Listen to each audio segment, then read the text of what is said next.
श्री राम नमस्कार। आज 18 अप्रैल 2024 एक नई कहानी के साथ आपके साथ आया हूँ। दोस्तों, कल रामनवमी था, प्रभु श्री रामचंद्र जी का जन्म दिवस। सब मंदिरों में बहुत सारी भीड़ लगी हुई थी। एक जाते जाते मंदिर में बहुत भीड़ दिखी। एक इंसान से मुलाकात हो गई और कहे कि बहुत मज़ा आ गया। हमारे सोसाइटी में ही रहते थे। मतलब कहाँ गए थे अंकल? वो बोले कि मैं मंदिर गया था, सुबह से गया था, अभी आ गया, बहुत थका हूँ, बहुत भीड़ है, कुछ पंखा नहीं, कुछ व्यवस्था ठीक नहीं थी, लेकिन भगवान को देखना था, इसके लिए वहाँ पे गया। तो अंकल जी को मैंने एक सवाल पूछा कि अंकल जी, आपको यकीन है वहाँ पे मंदिर में ही प्रभु श्री रामचंद्र जी रहते हैं? बोले बिल्कुल, राम का ही मंदिर है तो वहाँ ही रहेंगे ना। वो हंस के उन्होंने मुझे जवाब दे दिया। तो मैंने उनको कहा कि फिर अंकल जी, आपके मन में, आपके दिल में जो रहता है वो कौन है? वो बोलता है सब ये अलग बातें रहती है, वहाँ से हम लोगों को तो दिखता है, मंदिर में मूर्ति दिखती है, उसमें से हम लोग अनुमान कर सकते हैं कि ये भगवान है। तो मैंने उनको यही कहा कि आपके दिल में जो है वो जागरूक है, वो प्रगट है, उसे देखने की कोशिश कीजिए। और आप जिंदा है, आपकी सांस चल रही है, इसका ये सबूत है कि वो आपके हृदय में बसा हुआ है। केवल अनुभूति की ज़रूरत हो जाती है।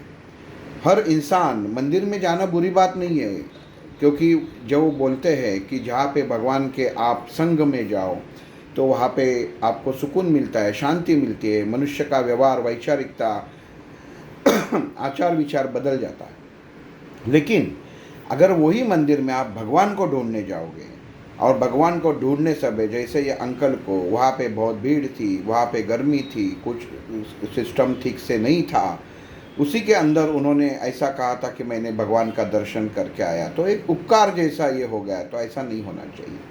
भगवान का दर्शन लेना है तो मन में केवल उसका भाव प्रकट होना जरूरी है। जहाँ पे भगवान के आप संग होते हैं तो बाकी सब चीज़ों जो उनको, जैसे गर्मी लगी, भीड़ है, वो कोई भी उसका मूल्य नहीं रहता। हमेशा हम लोग भगवान को मंदिर में ही ढूंढते हैं, कभी आपके दिल के अंदर झांक के नहीं देखते। क्योंकि हम लोगों को ये समझना है, बहुत से लोग मानते हैं कि मंदिर में गया तो ही भगवान मिलता है। नहीं, भगवान मंदिर में भी रहता है तो भी आपके अंतरात्मा का जो परमात्मा है वो आपको वहाँ तक लेके जाता है। परमात्मा इतना ही कहता है कि आँख बंद कर लो, क्योंकि भगवान का दर्शन लेते समय सबको मालूम है कि 1 मिनट हम लोग आँख बंद कर लेते हैं और सामने भगवान की मूर्त लाते हैं। तो आँख बंद करने से अगर मूर्त सामने आ जाती है तो वो काम आप घर पे हर जगह हर समय करते हैं। गोंदवलेकर महाराज उन्होंने कहा है कि मन से नामस्मरण कीजिए। नामस्मरण करने के लिए समय, जगह, उसकी कुछ ज़रूरत नहीं है। जहाँ पे जैसा हो आप नामस्मरण कर सकते हैं। वैसा ही प्रभु का दर्शन, केवल और केवल आपकी आँख बंद करो, प्रभु को एक बार मन से पुकारो, प्रभु आपके सामने खड़े हो जाएंगे। ये अनुभूति लेना है, क्योंकि प्रभु मेरे साथ खड़े नहीं होते, इसका मतलब है आप झूठ बोल रहे हैं, आपकी सांस चल रही है। ये ज़िंदगी का सबसे बड़ा सबूत है कि भगवान की, वो परमात्मा की वो ज्योत आपके दिल में जग रही है। तो दोस्तों, उत्सव मनाइए, रामनवमी का उत्सव मनाइए, लेकिन प्रभु रामचंद्र का चरित्र, उन्होंने, उनकी सीख क्या है, वो भी अपनाना बहुत ज़रूरी है। क्योंकि अगर आप वो नहीं लेंगे, अपना जीवन का आचरण नहीं करेंगे, तो जीवन व्यर्थ है। हर किताब पढ़ते हैं, हर ग्रंथ पढ़ते हैं, लेकिन वो पढ़ के तब तक हम लोग बाकी चीज़ों में इतने खो जाते हैं कि वो ग्रंथों में कैसा व्यवहार करना है, कैसा रहना चाहिए, अगर इंसान समझ जाता है तो आज 21वीं युग में, सदी में, ह्रास जिसको बोलते हैं, कि आप पूरा जग देखेंगे तो कहाँ पे बारिश, भूकंप, ये सब कुछ क्यों हो रहा है? हम लोग सोचते हैं केवल नैसर्गिक बदल है, नहीं, ये इंसान ने उसके मन से, तन से, धन से, व्यवहार से, कार्य से जो बदलाव लाया है, उसे भगवान ने शिक्षा दी है। भगवान चाहता है आप पेड़ लगाओ, उसमें उसको काटो मत।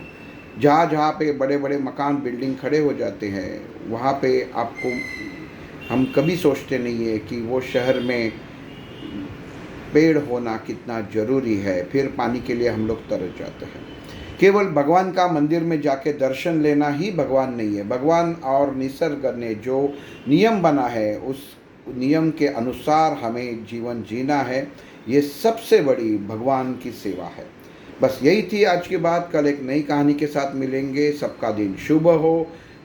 एक बार वापस कहता हूँ, जो भगवान ने सब लोगों ने, सब जितने हिंदुस्तान में लोग हैं, उन्होंने कल रामनवमी ने सब भगवान श्री राम का नाम तो लिया रहेगा।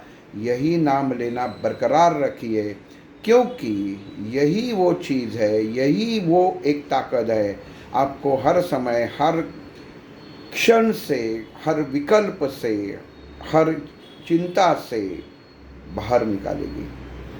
जय श्री राम।